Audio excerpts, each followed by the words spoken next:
Hi there, my name is Spencer Crosby, and I'm here to talk to you about choosing whether or not to open a franchise or an independent sandwich shop.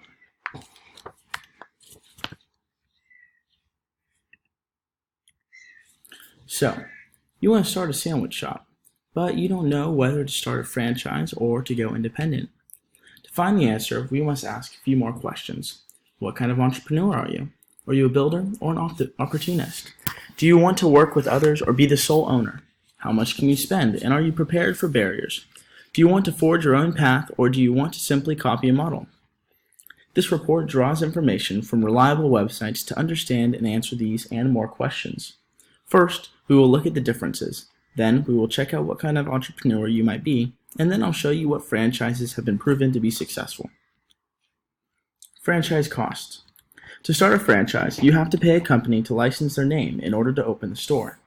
Now, these licenses can be costly. For instance, McDonald's says it can cost up to $1.1 to $2.2 million to open a store with them. Jimmy John's Sandwich Shop estimates that to open a store, you'll need at least $314,000 to $556,000 to open their shop. Profits. When you have a franchise, some of your profits may be going to the company you signed with as a payment to keep your store open. Also, many of the people that you see that are successful in franchises are in the minority. Franchise Business Review calls it the 80-20 rule. Only about 20% of franchises are as successful as you like to think they are. In fact, only 16% of franchise owners make over $200,000 a year. Legal barriers.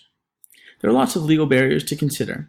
It is estimated by the POS sector that 59% of hospitality services fail in the first 3 years. These failures are from things such as not having enough funding, not having customers, or even the United States Department of Health and Safety will shut you down. Contracts. When you sign with a franchise, you are promising to follow their rules and their map that leads to supposed success.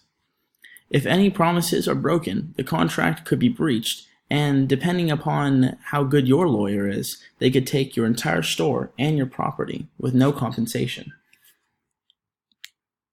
What about independent shops, though? The costs. When opening an independent shop, you need to consider the investment. You will not have a large corporation to fall back on for advice, because you'll be opening your own standalone store. Walters Kluwer found that to open a sandwich shop in Iowa, it could cost over $60,000 to open, whereas some more broad estimates by L. Mealy says that it could cost anywhere between $50,000 to $75,000 to open your own independent store. Now, this is considerably cheaper than the cost of a franchise, but it can also be a bit more risky. Profits. This is one of my favorite parts because all of the profits are your own, and that's great news because you don't owe anyone anything, so you can spend it how you like. There are less barriers with an independent shop. This is great because you can run the store the way you want to run it, but at the same time, you will have to trudge through the wilderness of the law and the United States Department of Health and Safety without anyone to help you out. Community. As an independent store, you will be tied into your community like never before. Where some franchises get sucked into corporate world and become friends with each other, you can be plugged into the community and make friends that way. This can be good for some people depending on what you want from your store. But what kind of entrepreneur are you? You could be one of four, or any combination of all of them. You could be a builder, an opportunist, a specialist, or an innovator. What about builders? Builders get stuff done. They don't play around and they like to grow businesses fast. Builders, when they are successful, tend to get their businesses to break $5 million within 2 to 4 years. Opportunists. Opportunists get stuff done fast. They like to grab life by the horns. They invest and cash out fast. The opportunists see the opportunities they have to make money, and they don't stick around for long because they're in it for the rush and what they can get out of it immediately. Specialists. Specialists get into their craft and they learn everything there is to know. Specialists will plot and wait until the right time to strike, and they often take a longer time to grow their businesses. They seem to plateau close to $5 million valuations, and they don't have the same drive as a builder. Innovators. Innovators are not driven by success or money, but they work for the love of their craft. They're commonly found in the basements, working on their passion, and often they don't like the business side of making money. If they could simply work and not be bothered with a business decision forever, they could be very happy. But what works best for franchises? The best entrepreneur characteristics for franchises are, in my opinion, builder opportunists. They work hard, they grow their business, and they're able to maximize the money outcome in the end. Franchises need lots of care and take a lot of energy to work, and can be sold for large amounts of money. And that's why I think a builder opportunist is the best characteristic for a franchise. It's okay, Yellow. But what about independent shops? The best entrepreneur for independence is a specialist. They love their craft and they enjoy the business side of it.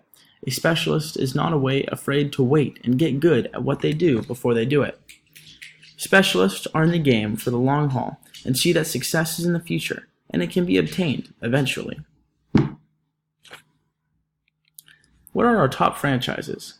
Our top franchises, based on growth and brand equity, are found specifically as sandwich shops to be Jimmy John's at number 1, Firehouse Subs at number 2, and Charlie's Philly Steaks at number 3.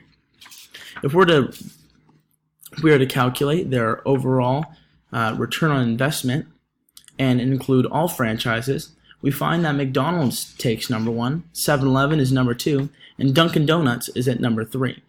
If we consider the overall return on investment list, and we find the first 3 sandwich shops that pop up, Jimmy John's is number 1 and is ranked on this list as 11th. Jersey Mike's is found 2nd to Jimmy John's, ranked at 24th, and Firehouse Subs is ranked 3rd at the 39th place on the overall return on investment scale. In conclusion, the biggest difference between the two is the structure versus freedom. Franchises value structure, and independents value freedom.